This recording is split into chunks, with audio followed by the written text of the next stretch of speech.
Then for the next part, I throw the sheet up there against my stop and my edge. Then come over here, I've already done it, but I'll redo it. Load G-code, and there's our other part.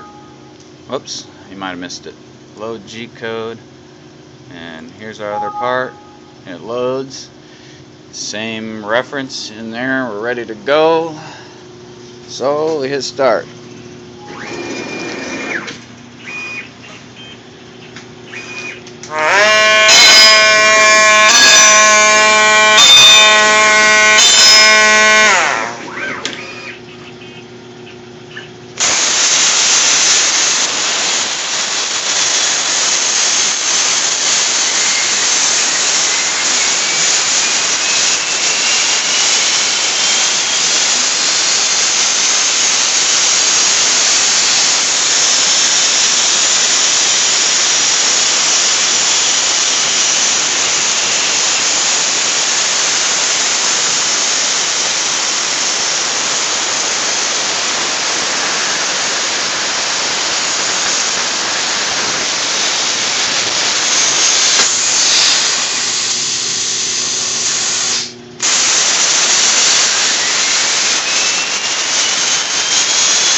Go, you can see where we got our, kind of hard to see, but our center punch marks, and then our start and exit points to keep the parts looking nice. And then here's that part. And sometimes you get a little bit of a knot, a little imperfection on the start and stop pointer if you're crossing openings and stuff, but you know, that comes out with a sander, super simple. And then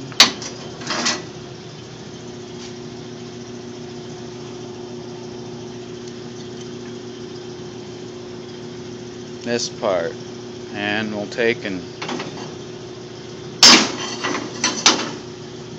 you know, once again, you can just bust this stuff off super easy like this. Throw it on the sander. You know, sometimes stuff like this, if you have a rotary tumbler or something, it'll knock the parts off for you automatically. But anyhow, I'll get the holes drilled in that, so we got a whole assembly for you to take a peek at.